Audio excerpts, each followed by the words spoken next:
Assalamualaikum class, as you know that we have started the chapter of enzyme, and this one is the second video of this chapter, or we can say the lesson number 2 of this chapter, right? In this the topic that we will include are activation energy and the characteristics of enzymes. These are the topic that we are going to discuss today. First we will move towards the definition of activation energy. Activation energy होती क्या है? This is the minimum amount of energy to required that is required to start a reaction. ये कम से कम amount of energy जो कि किसी भी reaction को स्टार्ट करने के लिए चाहिए, ठीक है, कि भी किसी भी रिएक्शन को पुश करने के लिए, इनिशिएट करने के लिए जो कम से कम एनर्जी चाहिए उस एनर्जी को हम कहते हैं एक्टिवेशन एनर्जी, ठीक है। तो अगर हम एंजाइम्स की बात करते हैं तो एंजाइम्स जो होते हैं वो लो करते हैं किसी भी रिएक्शन की एक्टिवेशन एनर्जी को। सपोज़ अगर किसी रिएक्शन को स्टार्ट करने के लिए ये एनर्जी चाहिए, तो अगर एंजाइम है तो वो कम एनर्जी की अवेलेबिलिटी पे ही रिएक्शन को स्टार्ट करवा दिया करते हैं, ठीक है। So this is the activation energy without enzyme. अगर एंजाइम नहीं है तो ये एनर्जी चाहिए होगी ऊपर वाली जो कि रेड लाइन में है, जबकि अगर एंजाइम्स प्रेजेंट हैं कहीं पे किसी भी रिएक्शन के अंदर तो activation energy becomes much lower, ठीक है। बहुत कम अमाउंट ऑफ एनर्जी भी अगर चाहिए होगा तो रिएक्शन स्टार्ट हो सकता है, ठीक है। ओके अगर हम बात करते हैं एक्टिवेशन एनर्जी की तो it acts as a barrier. अगर हम एक्टिवेशन एनर्जी की बात करते हैं so the need for activation energy act as a barrier to the beginning of reaction, कि अगर एक्टिवेशन एनर्जी है तो वो इस तरह की रुकावटें जो एनर्जी के हाई होने की रुकावट है उसको दूर किया करती है, ठीक है।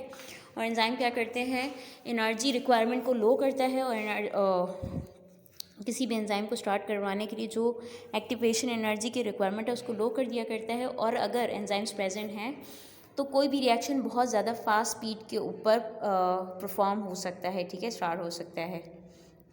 So the question is how to lower the activation energy. The first step क्या है, एंजाइम्स क्या करते हैं, वो अल्टर कर देते हैं सबस्ट्रेट की शेप को और रिड्यूस करते हैं रिक्वायरमेंट ऑफ एनर्जी को, ठीक है, इस चेंज के लिए, ठीक है। सबस्ट्रेट की शेप को चेंज करेंगे, फिट करेंगे एंजाइम के लिए और उसके बाद उस रिएक्शन को स्टार्ट कर देंगे और अब इस सबस्ट्रेट को या रिएक्टेंट को प्रोडक्ट में कन्वर्ट करवा देंगे। सबस्ट्रेट का मतलब रिएक्टेंट हुआ करता है बायोलॉजिकल मीनिंग में, ठीक है।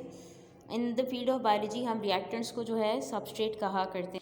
सेकेंड वे क्या है, ये डिस्टर्ब कर दिया करता है सबस्ट्रेट के अंदर चार्ज डिस्ट्रीब्यूशन को और अपने केमिस्ट्री के लिहाज से उसको फिट कर दिया करते हैं। Third is bringing the substrate to the correct orientation to react, substrate को या रिएक्टेंट को करेक्ट पोजीशन में लेकर आना ताकि वो रिएक्शन के लिए ज़्यादा फिजिबल हो जाए, ठीक है। The next topic of are is characteristics of enzymes, right.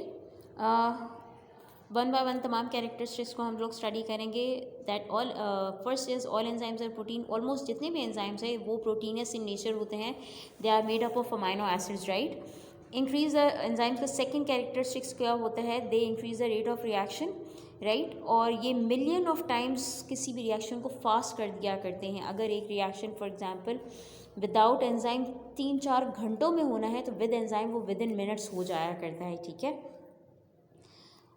These are not enzymes की अगर हम बात करते हैं, इनके कंजम्पशन की बात करते हैं रिएक्शन में, तो enzymes are not consume by the reaction, they catalyse. जिन भी रिएक्शंस के अंदर एंजाइम्स यूज़ हो रहे होते हैं तो ये at the end of reaction उसी क्वांटिटी में, उतनी ही क्वांटिटी में दोबारा से रिकवर हो जाया करते हैं। ये फॉर टाइम बीइंग रिएक्शन में पार्टिसिपेट करते हैं, लेकिन at the end of reaction ये जितनी क्वांटिटी में स्टार्ट में यूज़ हुआ है तो उतनी ही क्वांटिटी दोबारा इनकी रिटेन हो जाया करती है, ठीक है।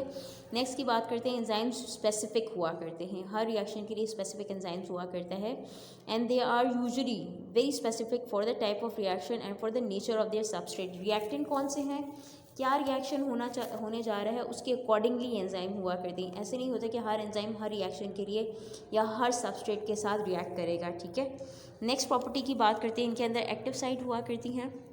अगर हम एंजाइम की बात करते हैं, फॉर एग्जांपल अगर बॉल लाइक पूरा एंजाइम है तो उसका एक सिर्फ छोटा सा पोर्शन हुआ करते हैं जो कि एंजाइम के अंदर या कैटालिसिस के अंदर इन्वॉल्व हुआ करता है। उसी पोर्शन के अंदर, स्पेसिफिक पोर्शन के अंदर जाके जो है एंजाइम फिट, सबस्ट्रेट फिट हुआ करते हैं उस स्मॉल पोर्शन को जहाँ पे जाके सबस्ट्रेट या रिएक्टेंट फिट होता है, उस साइट को, उस स्पेसिफिक पोर्शन को हम कहते हैं एक्टिव साइट। उसके ऊपर लास्ट वीडियो के अंदर मैं बात कर चुकी हूँ, ठीक है।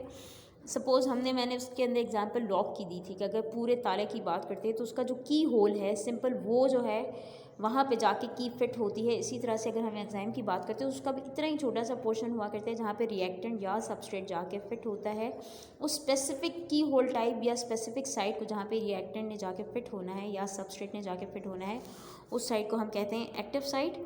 ठीक है, और ये एक्टिव साइट हर एक सबस्ट्रेट के लिए स्पेसिफिक हुआ करती है। एक ही एक्टिव साइट या एक ही की होल सारे रिएक्टेंट के लिए फिजिबल नहीं हुआ करता है। ठीक है,